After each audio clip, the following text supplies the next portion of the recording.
Welcome to Stacklebeck on Terror. I'm joined this week by two top legal warriors who are taking the fight directly to Islamist and Sharia law. Not in the trenches of the Middle East or Afghanistan, but in a different kind of battlefield, the courtrooms of the United States.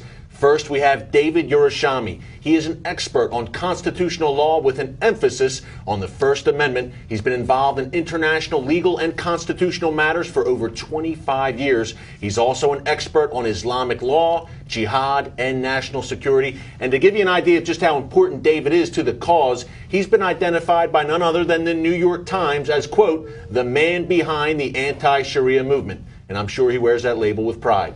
We're also joined by Robert Muse. Robert is an expert on constitutional law who served 13 years in the U.S. Marine Corps, including 9 as an infantry officer. Robert served in the First Gulf War and has been honored by the National Law Journal, among others. Together, David and Robert are founders of a very important new organization called the American Freedom Law Center, and you can find them at americanfreedomlawcenter.org. Gentlemen, welcome.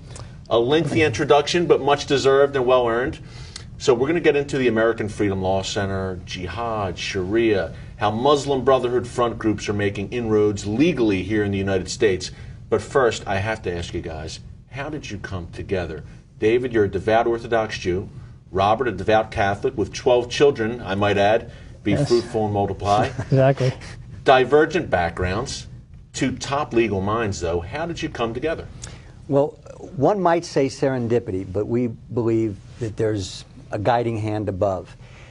In my capacity as general counsel to the Center for Security Policy, Frank Gaffney's outfit, I had been involved in the Sharia aspect of Sharia financial transactions.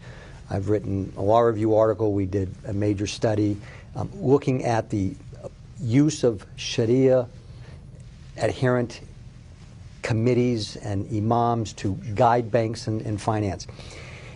When the U.S. government took over AIG with taxpayer dollars, the fact is that AIG was the largest Sharia-compliant insurance company in the world. And the average viewer does not know that, I'm sure, about AIG. They know about AIG's role in the recession, but wow, Sharia-compliant. Right.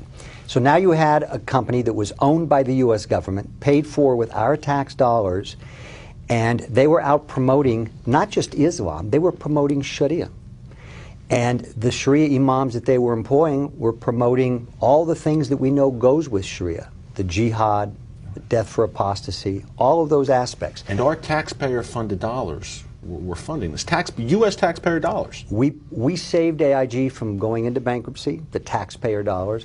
And the Fed and the Treasury, through TARP, if you recall that program, came in and not only provided funding to keep AIG afloat, took equity. They owned the company. We owned the company as taxpayers. Well, as a result, it was clear to me that we needed to file a lawsuit, to be aggressive, to argue the case that when the U.S. government owns a company that is out promoting not just a religion, but a doctrine, a religious doctrine, and not just any religious doctrine, but one that seeks our destruction, that is certainly a violation of the Establishment Clause of the First Amendment. I turned to the Thomas More Law Center, where I knew Robert Muse was senior trial counsel. Robert Muse, in my view, and it's a considered opinion, is probably one of the best, if not the best, First Amendment lawyers in the country in terms of litigation and appellate work. And I asked if they'd be interested, because up until then, none of the typical conservative or even Christian-oriented public interest law firms were prepared to take on the Sharia Islamist enemy. It's a very politically incorrect thing. Yes. And what happens when you engage them is they attack you viciously, personally, professionally. Well, Rob, my partner now, a combat Marine, didn't waste a second. I asked and he said, let's go. And we have been working since then, 4 years ago, shoulder to shoulder, day in and day out, on now a dozen cases, protecting the Judeo-Christian foundations of this country against both the secular transnationalist and the Islamist. As a result, we formed American Freedom Law Center just recently to do this full-time and be fully engaged. And your timing couldn't be better. Robert, tell me what you guys are doing at the American Freedom Law Center. What are your goals here? Some of the fights that you're waging already. Right, we got a lot of fights. As David said, we're relatively new in terms of the organization, but Dave and I have been working and been engaged in this battle space for 4 years in some of the biggest battles, AIG being one of the big battles. We've got a lot of cases, a whole host of cases. But what we do, I think, will be different is that we're exceedingly aggressive. I think we have a lot of experience. When the American Freedom Law Center does a case, the A team is going to be on the case. David and I are going to be doing the litigation, and we're going to be offensive-minded. You know, for too long, I think we've been standing back and just taking blows, and so we're going to go on the attack, and we're going to use lawfare, and we're going to challenge these things like AIG. And what is lawfare? Describe that. Very interesting and appropriate term for what CARE and these other Islamist groups are doing. And yeah, that's what they're doing. Like, for example, I mean, one case, Pam Geller. You know, she's a conservative blogger. She writes a lot about Islam, Atlas Shrugs, and she was sued by a Muslim for defamation for $10 million. You know, that's the way they silence people. They want to silence people, critics, silence those who want to shed light on what Sharia is and the threat it is to our national existence, and they do it by filing lawsuits and trying to shut them down. And lawfare is such a great term to describe it. It's a form of jihadi warfare in the courtroom, and I love what you're doing, guys, because you're taking the fight to them for once, as you said, Robert. Like AIG. I mean, who would have... approximately $80 billion in counting of taxpayer money has gone to AIG. And you know, when Dave and I got together, and I always joke with Dave, I say, we have so much in common, it's amazing. I mean, and we've had a lot of theological discussions in ways, and not only have we grown very close as partners, but we've grown very close as friends. And I joke with him, I say, Dave, you know, we were born brothers, you went upstream with Moses, and I went downstream with the Christians. But we bring that real Judeo-Christian fervor to what we're doing. And for us, you know, it's more than just religious liberty. And don't get me wrong, religious liberty is very important. It's about national existence, about national survival. Is our nation going to be the nation where it was founded on the Judeo-Christian values? Is that going to be the nation that we have, you know, for our children, my children? I've got 12 children. I mean, I have a passion for this, and this is a fight. It's a battle. I go to work every day. You know, when I left the Marine Corps, I was an infantry officer, and I saw that so much was changing in our culture, in the courts. And so what I did, I just changed uniforms. You know, I took a solemn oath to support and defend the Constitution of the United States against all enemies, foreign and domestic. And we have some serious domestic enemies to our Constitution. And I just feel like I'm just a Marine, just continuing my duty as a Marine to this country, but I'm doing it as a lawyer, and I couldn't have partnered with a better guy to do it. Yeah, we love your passion. You know, I wanted to ask you guys, we're talking about cases involving Christians, Jews being persecuted, really, by Islamists. One case sticks out in my mind, guys, that you're working on. We actually highlighted it here on the Stackleback on Terror show about a year ago. 4 Christian, I guess you would say evangelists, in Dearborn, Michigan. We call it Dearbornistan on this show. I've walked those streets in Dearborn. I've interviewed radical imams in Dearborn, Iranian-connected Islamists, bad guys in our country. But these 4 Christians were at an Arab cultural festival in Dearborn. They were locked up, put in jail. Elaborate on that a little bit, David. What happened there and how you guys are taking up their cause now? Well, it really goes back even before then. Dearborn, and Dearbornistan is exactly the right term, because the process of civilizational jihad, which you've covered on this program many times, where the Muslim Brotherhood says, we're going to use your laws, we're going to infiltrate and turn them on its head. Well, Dearborn passed an anti-pamphleting law. And a client of Rob's, before we were together, sued because it was clearly unconstitutional. You can't prevent someone from free speech in public. Just handing out a tract on a street corner. Basically. And Rob won that lawsuit, and the court just recently awarded him $100,000 in legal fees. Now, that's a sting to Dearborn. But they're a serial violator of the Constitution because a year later, the city of Dearborn, the mayor, O'Reilly, the police chief, Haddad, and the network that makes up the city fathers, as it were, and mothers. And mind you, they're concerned about these Christian evangelist guys, yet there have been Hezbollah supporters arrested in Dearborn. I have interviewed leaders in the Muslim community in Dearborn who have openly supported Hamas and Hezbollah, yet the mayor of Dearborn is concerned about those pesky, dangerous Christians. So the Christians come out during the Arab festival to simply talk to the individuals there, normal discourse, had a video camera, thank God. And as they were having a conversation, the organizers of the festival, together with their security, who were essentially aligned with the police, began to complain that the Christians were causing a security problem. And we breach have the video of the peace. here, David. They were, I mean, the Muslims at this festival were surrounding these 4 guys, peaceful guys, aggressively surrounding them. But they were all just talking what we would talk about, religion, Right. politics, whatever it may be. But that's precisely the free speech that the Constitution protects. There was no breach of peace. And they were arrested, spent the night in jail. And we're going to get into that a bit more, guys. We're going to head to a commercial now, but much more coming up with David, Robert, the founders of the American Freedom Law Center. Stay tuned. David Urashami, Robert Muse, the founders of the American Freedom Law Center. And Robert, when we went to the commercial, we were talking about this Christian missionary case in Dearborn, Michigan. You were intimately involved in that case. Tell us a bit more about it and where it stands now. Right, and Dearborn is about 40 miles from my house, so it does have an impact on me in a personal way as well. The Christian missionaries, well, this case, they were arrested in 2010, but it goes back to 2009. Nabil Qureshi and David Wood, 2 of the missionaries who belong to an apologetics group called Acts 17 Apologetics. We have interviewed them here at CBN. Yeah, and they have a special ministry to Muslims. In fact, Nabil is a Muslim convert. And from his perspective, the most important decision he ever made in his life was to become a Christian. And he wants to share that and share the gospel with Muslims. And what better place to do that than at a Muslim festival in the city of Dearborn, which has one of the largest concentration of Muslim population. So they went in 2009, and they went to a booth that said, if you got questions about Islam, we have answers. And being an apologist, they took one of the flyers and said, do you mind if we come back tomorrow and we have a discussion about this? And would you mind if we videotape? Because we use videotape as part of our ministry. And they said, fine. So they came back that next day. And I don't know if your viewers probably have seen this video. It went viral on YouTube in 2009. They titled it Sharia in the USA. They were literally forced out of that festival by an army of yellow-shirted security guards who were physically assaulting them, striking their camera. They had to have police escort. And these guys were peaceful. They were not aggressively preaching. No, and just tell us about their background, too, Robert. These Christians, these guys who are very established gentlemen. Absolutely. Nabil Qureshi has his MD. He's actually, I think he's getting an advanced degree in religious studies at Duke University. David Wood is a professor of philosophy at Fordham University.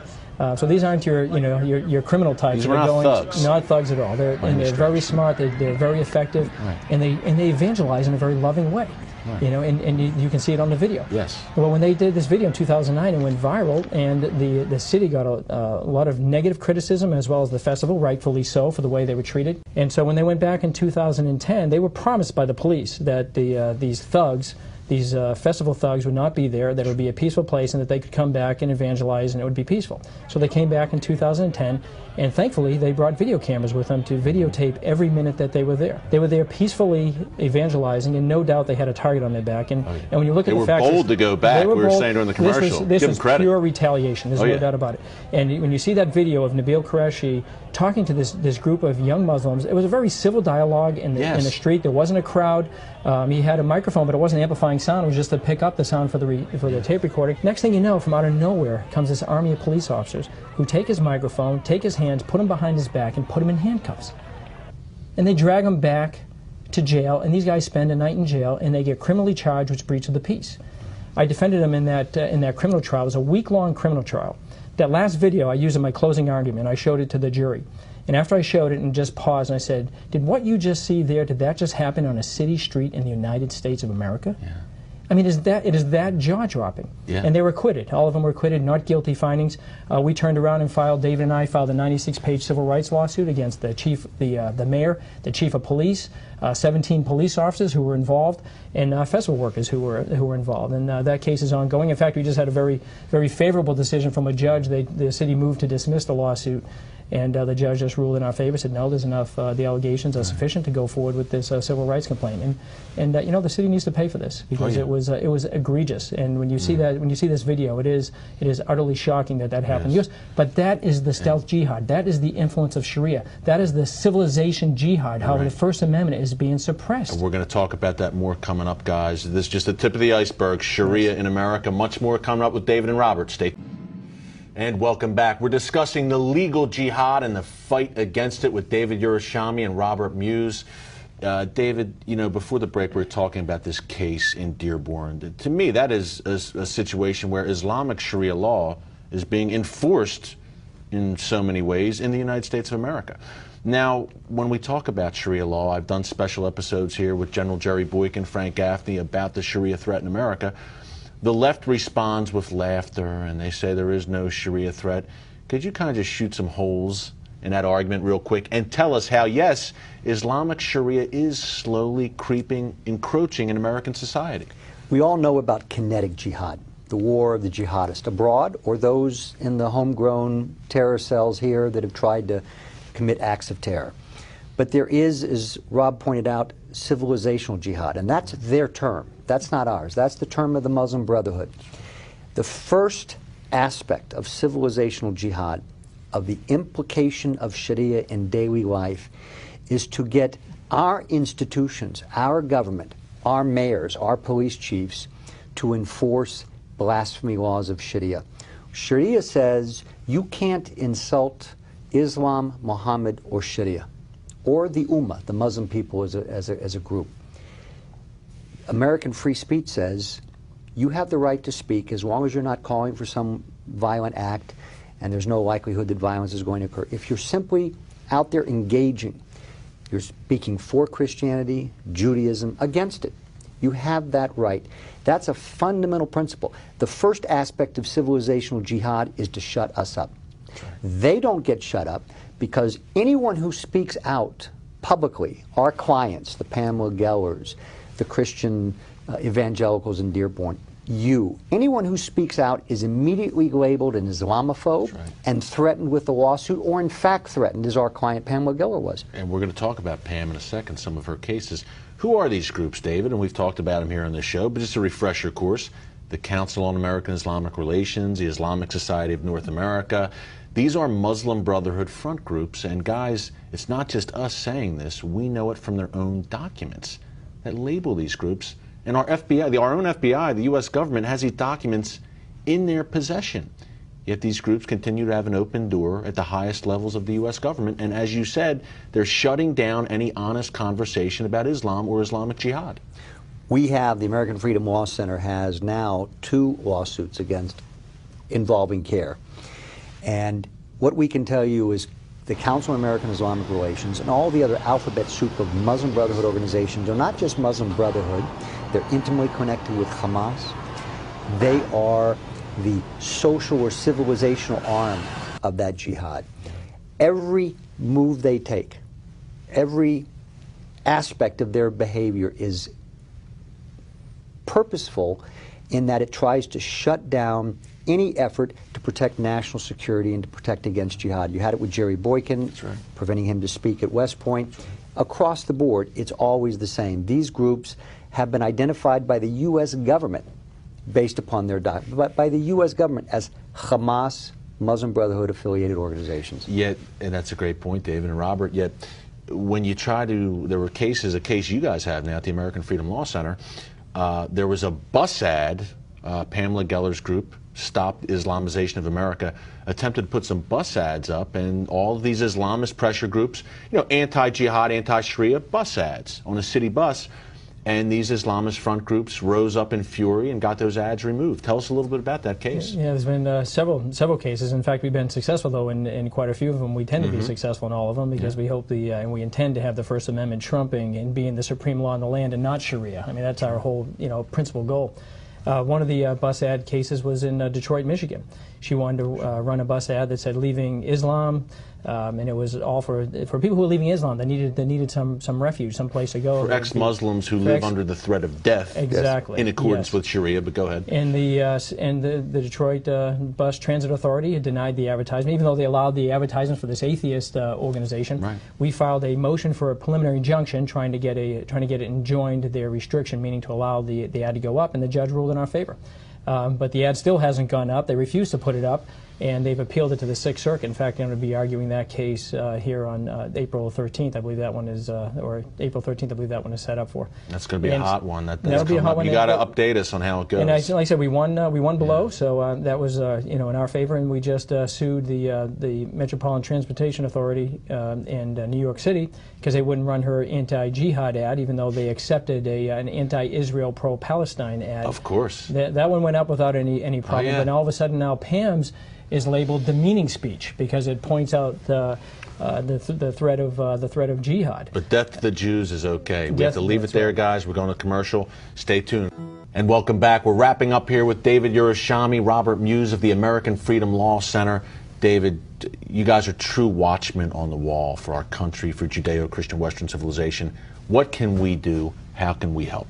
Well, we all know, Rob and I and your audience, that the Judeo-Christian basis upon which America is founded is under attack. It's under attack every day by the left, secularist, by the Islamists. We formed a pro bono public interest law firm to provide your audience, you individuals like that who are under attack, free legal advice. Your audience can go to our website, www.americanfreedomlawcenter.org. They can donate. We have secure payment. Every bit counts.